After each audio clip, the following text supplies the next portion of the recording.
അണ്ണാ ഇവിടെ ഇരിക്കുന്നേ? വെറുതെ എവിടെയായിരുന്നു നിങ്ങൾ? ഞങ്ങൾ വിവേകിന്റെ മകളുടെ കല്യാണത്തിന് പോയണ. ആ അതെന്നായിരുന്നു മറ്റേ എരുത്തില് മരത്തില്.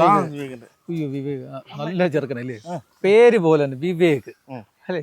അണ്ണാ ഞങ്ങളുടെ കൂട്ടത്തിൽ ഏറ്റവും അധ്വാനിക്കുന്ന ചെറുപ്പക്കാരൻ എന്ന് പറഞ്ഞാൽ അവനാണ് വിവേക്. പിന്നെ അവൻ ഭയങ്കരമായിട്ട് കഷ്ടപ്പെടുന്നുണ്ട്. ഇന്നത്തെ കാലത്ത് ഇങ്ങനെ പിള്ളേർ കഷ്ടപ്പെടുമെന്നുള്ളത് നമുക്ക് സംശയമാണ്. അവന്റെ വീട്ടിലെ മൊത്തം കാര്യം ചെറുക്കൻ തന്നെ നോക്കി. ഞാനിപ്പോൾ പറയുന്നത് നമ്മുടെ CC ക്ലബിന്റെ വാർഷികം വരുമല്ലോ അടുത്ത മാസം.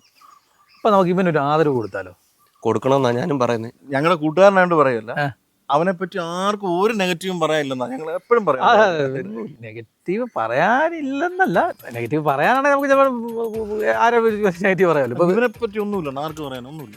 കഴിഞ്ഞ വർഷം ഉത്സവത്തിന് 8 ആഴ്ച വരുന്ന സമയത്ത് പെണ്ണുങ്ങളുടെ വെച്ച് അത്രയും ഡീറ്റെയിൽ ആയിട്ട് എണ്ണം പറയുവാണെങ്കിൽ ആ പാമ്പ് പിടിച്ച് ഉത്തമണ്ണോട് കാണിച്ചാൽ ശരിയാണ്. ഇത്രയും തലയ്ക്ക് മൂത്ത അണ്ണനോട് കാണിച്ചു. ഉത്തമന്റെ അടുത്തവൻ എന്ത് കാണിച്ചു?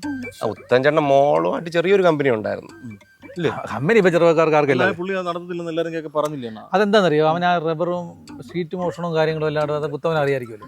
അങ്ങനെ അറിഞ്ഞു വെച്ചോണ്ട് ഉത്തമൻ ഒരു കാരണവശാലും കൊച്ചിനെ അവന് കൊടുക്കുമെന്ന് എനിക്ക് തോന്നുന്നു. അത് അവനും അറിയാം. അതുകൊണ്ടില്ലേ പാതിരാത്രിക്ക് ആ പെണ്ണിന്റെ വീട്ടിൽ പോയി കയറി പാറ്റടിച്ചാ പിന്നെ അതിന്റെ ബോധം ഉണ്ടോ? ഇപ്പം പാറ്റൽ 24 മണിക്കൂറും പാറ്റടി. അതാ ഇവനെ ബിവറേജിലൊന്നും കാണാത്തെ. പിന്നെ എറണാകുളത്തിന് പോകുന്ന ഒരു പരിപാടി ഉണ്ട്. അത് പെങ്ങളെ കൊണ്ടുവരാൻ വേണ്ടി പോകുന്നതാ. അത് പെങ്ങളെ കൊണ്ടുവരാൻ വരുന്ന പോക്കല്ല. പിന്നെ അവൻ എറണാകുളത്ത് പോകുന്നത് MDMA കൊണ്ടുവരാൻ. അല്ലെങ്കിൽ പിന്നെ കല്യാണം നടത്താൻ കാശ് പിന്നെ എവിടെ നടാ? ഇങ്ങനെ പോയി അവൻ ഈ നാട് നശിപ്പിക്കും. ഇപ്പൊ എന്തോ ചെയ്യണ? ഇപ്പൊ അവനോട് കാണാം, പന്തലി കാണണം. അവനെ വീട്ടിൽ കയറി അങ്ങ് അടിച്ചാലോ? പാടാ.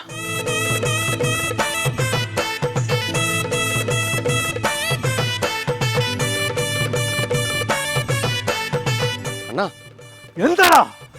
സ്ലോ മോഷൻ കഴിഞ്ഞെങ്കിൽ ഒരു കാര്യം പറഞ്ഞോട്ടെ. എന്താ? അണ്ണൻ വിചാരിക്കുന്ന പോലല്ല. ഇവിടുന്ന് ഓഡിറ്റോറിയം 7 കിലോമീറ്റർ ഉണ്ട്. നടന്ന് നമ്മുടെ പാതയാണത്. വണ്ടി എടുക്കട്ടെ.